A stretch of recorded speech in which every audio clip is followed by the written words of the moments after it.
Can you find the wolves in this picture?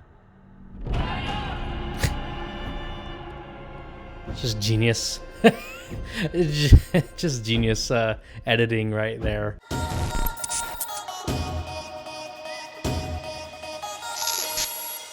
So I'm kind of on the late train with this, but I wanted to kind of just give an initial impression. I've only seen the trailer twice. Once by myself, and then once showing it to another person. But I want to give you guys kind of my raw thoughts that I had when I first saw it after just rewatching it again. So let's look at the trailer for Martin Scorsese's Killer of the Flower Moon.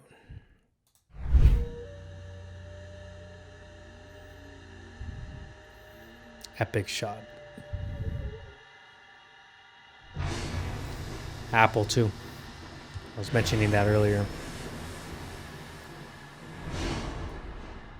The Osage took their name from Missouri and Osage rivers. Osage Rivers. I love that shot. I really like that shot. And the costume design of the middle water for this just looks so good. All that oil. Said the great white father. There are many, so many hungry wolves. Just the juxtaposition of the voiceover with the imagery is just genius. Picture?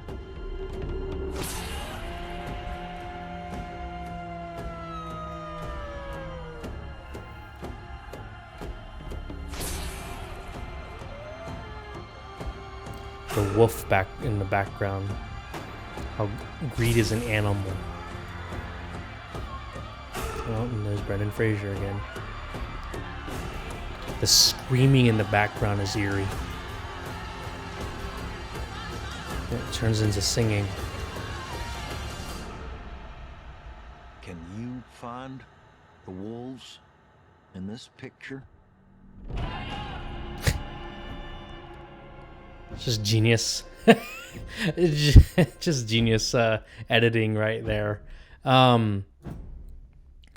So the first things that came to mind, I mentioned a little bit this in my Instagram post, but I figured I'd give you guys a more direct, I give you guys more, of a direct quote from me. But of course, I'm not Osage. I'm Navajo. So, but the story definitely resonates.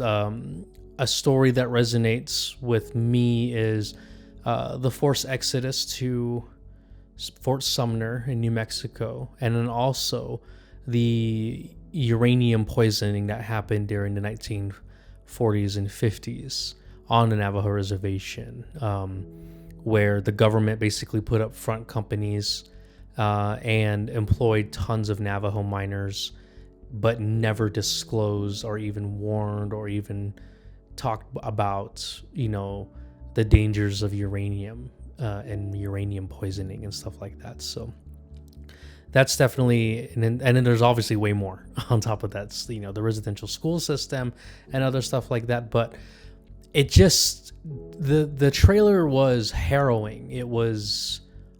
It gave a sense of foreboding dread on my part, for me, and just the ending shot. Can you find the wolves in this picture? It just gives like these chills, kind of like, like these hungry, greedy wolves.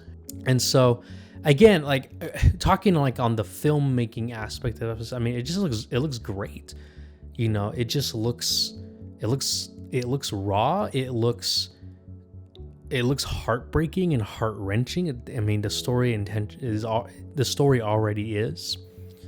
But I hope, and I talk more about this in my next video coming up that I'm working on, but I just hope that Leonardo DiCaprio's character, because he plays Ernest, who is Molly's husband, and he was somebody that no one really knew too much about, and Martin Scorsese and Leonardo DiCaprio kind of want to develop that identity of that man a little bit more. And at one point, this is after 2 years of working on the script, at one point Leo came to me, and he was going to play Tom White. Was it Tom? I think that Jesse plays. And he said to me, "Where's the heart of this story?" And I said, "Well, there's the story. The story is in the character that the least is written about, Ernest." And of course, that's what Leo wanted to do. He said, "Let's try to find who Ernest is, or let's create Ernest as an example, or as a I'm going to use my words carefully, but as a template for that tragedy of love, trust, and betrayal of the indigenous people when the white. It just happened, you know?" And I said, well, if we could really get in there and twist and turn the story around, and then I knew we had, when we met Lily, we knew we had it. But I just hope that Leonardo DiCaprio, just his sheer presence on screen, doesn't completely overshadow Lily Gladstone. I have a feeling it might, but that's just kind of inherent in the casting. Again, I'll talk more about this in my next video. But I'm holding my judgment until I actually see the film. And again, like Scorsese, he's not holding back here. He knows exactly what this film is about. He knows exactly what he's trying to say.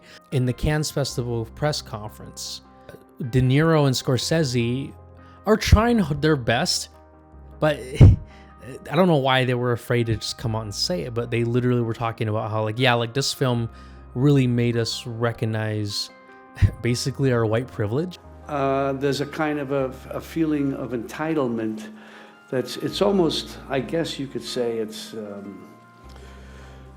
we became a lot more aware of after George Floyd with systemic racism. Yeah. And so that's what it is. And lo and behold, what happened there that we never knew of while we were there was the Black Wall Street massacre. While we were shooting, yeah. While we were shooting. I didn't realize it. It's the banality of evil. It's the thing that we have to watch out for. It's something that is systemic, yeah. And that's the scary part about it. Yeah, it's about a kind of superiority. Yeah. You know, yeah. The Third Reich superiority, the masters. Well, I may love them, but, you know, I'm superior to them, so they're going to die anyway. I mean, that's the thinking. Like they were talking a bit about like how they felt that like this film needs to have a heavy emphasis on the Osage Nation. I mean, De Niro hinted that this isn't going to be kind of like a white savior-like story. It's not that you want the good guy to come in and save the day. We know that story. We've done it. We've traditionally have done movies over the years where the good guy goes down south and saves the day. The good guy goes into any indigenous area, saves the day. This is, and that's all valid for the FBI in telling that part of the story, right, but this is much more important. I see a lot of debate on social media, especially like people are thinking that Leonardo DiCaprio's character is going to be like a white savior.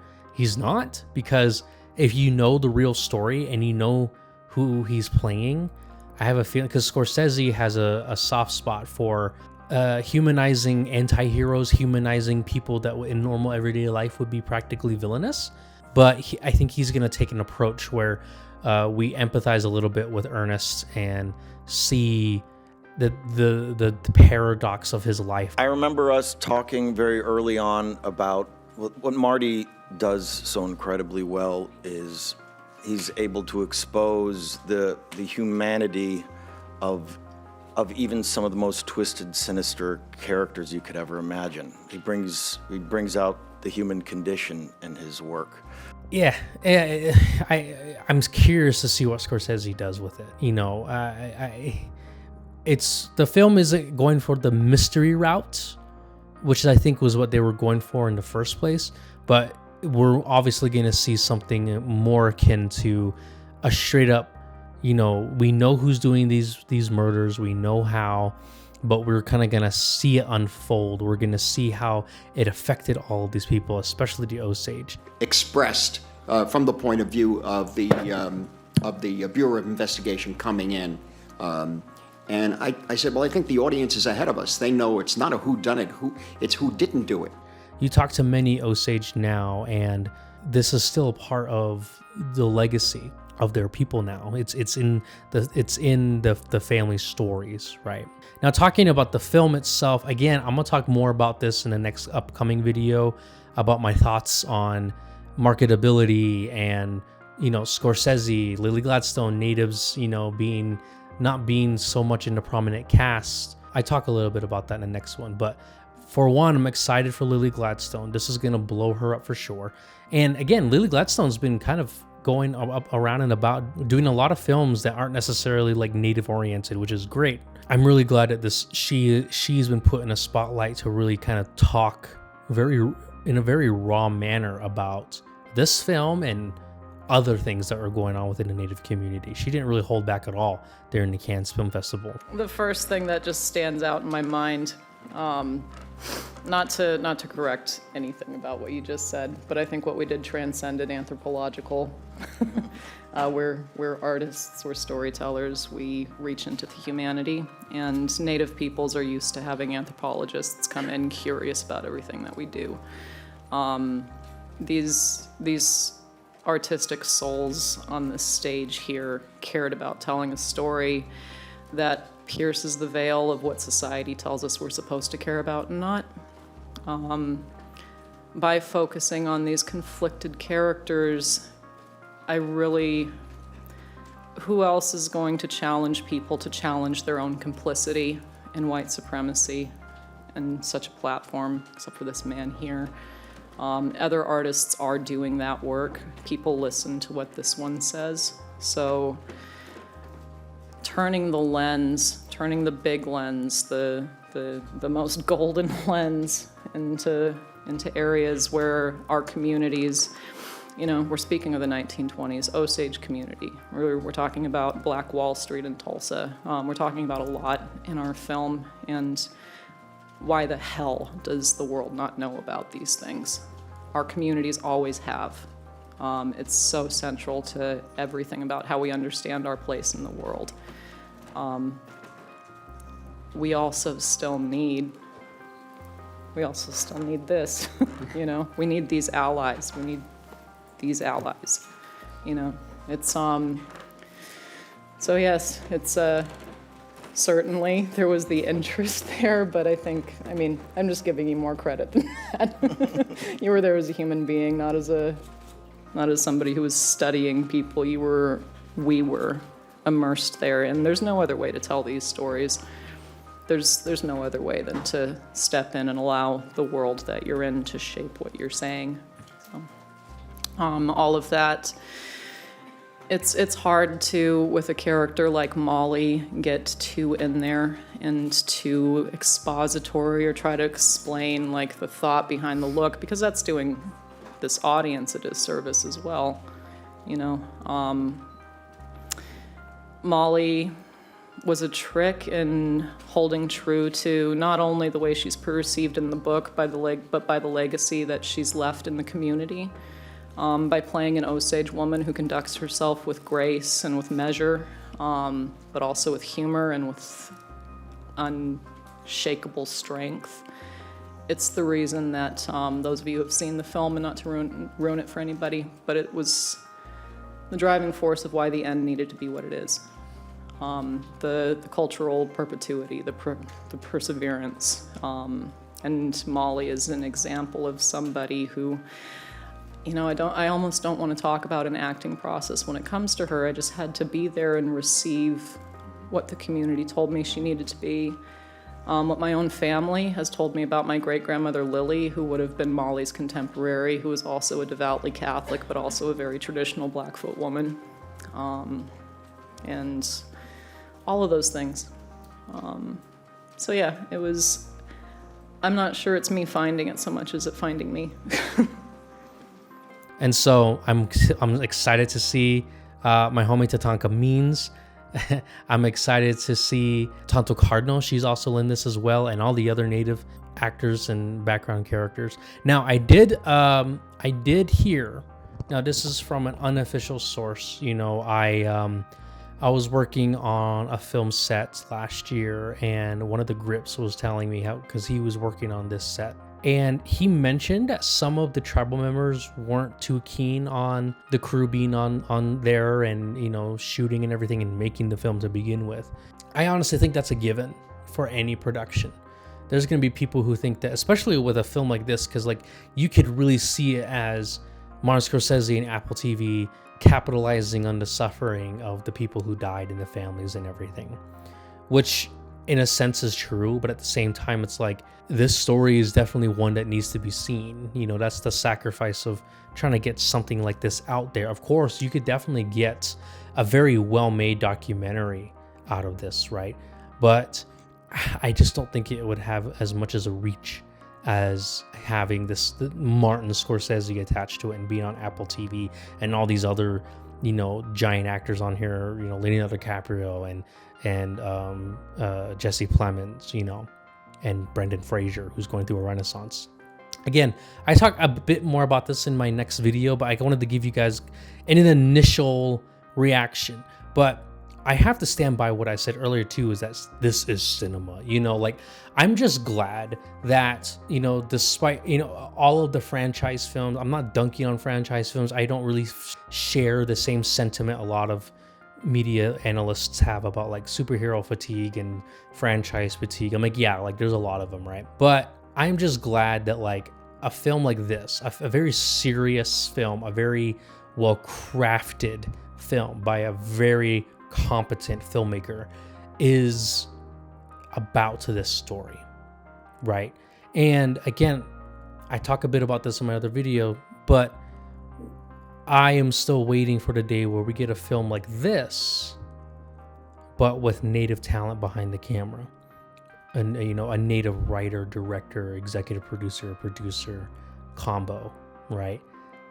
And so it just makes me excited. You know, I saw the ending, the standing ovation, and just hearing the drums in the background, like some drums are playing in the ending credits, right? It was just, I can tell that this film, it's gonna bring up some sore memories, some sore feelings, but in a way that's a bit more cathartic, as opposed to why are we bringing this up again, right? I think it would be more cathartic, especially for the Osage Nation. And of course, I can't speak for the Osage, but I mean, Chief Standing Bar now is endorsing it, and he's worked very closely with the production. So, I mean, more so than some other tribes have done, in my opinion. Navajo Nation works exclusively with some productions here and there, mainly giving permission, but like, I mean, it sounds like Chief Standing Bear was just very intimately involved, and I feel I have some comfort in that. Actually, I want to go back a little bit. Oh, yes, I will. Okay. To when Imperative purchased, I understand, purchased the rights to the book by David Gran, and we were talking to some of your representatives and expressing our concern that we did not want to lose our voice in the story. And eventually, when your some of your team members came and participated in some prayer services that we had and dinner, I remember some imperatives standing up and saying, we will make a movie the Osage will be proud of. And then also that sticks with us is the statement, we're going to tell this story through the eyes of Molly. From that moment on, we thought, well, this is a different group. And as we developed over the years, remember we had the pandemic in between, and everybody had to pull back and then re-engage. We just picked right up with our language and culture, people, that Mr. Scorsese said, first of all, we're going to film here. We're going to film with the Osage. We're going to invite Osage to come in, not only on extras, but there are young Osage working behind the cameras in cinematography with world-class people in costume, or people were employed in making the costumes and the song and so forth. And then when you see the movie, you see our language, which is endangered. It's better than nothing. It's better than having some loose consultants who may only have one point of view. He mentioned that they've allowed different perspectives on the story. Yeah, that's where I stand with this. So I figured I'd give you guys a more raw initial rant and reaction about this film. That my main fear is that some performances will overshadow the native performances, but at the same time, it's what you get when you cast people like this. But you got to get those names in there to kind of get the funding going. Again, I'll talk about that later. So regardless, I'm excited for it. I'm very intrigued to see what they do with it. Cinema is back, and I'm glad Scorsese has chosen to do this film. I'm glad that the story has spoken to him, and he's felt a need to kind of say something about it and do it in a way that is very full of art, So that's it. That's all I have to say about this one. Be prepared for my next video where I go a little bit more in depth on this in regards to casting and story. So see you guys in the next one. I have to say, too, the sequence I described about the pipe comes from the beautiful book called A Pipe for February by Charles Redcorn, which we hope to get made into a film, too. As far as taking risks at this age, what else can I do? What am I going to do? I don't know. What do they want me to do? I don't understand. We take a risk. No, let's go do something comfortable. Are you kidding?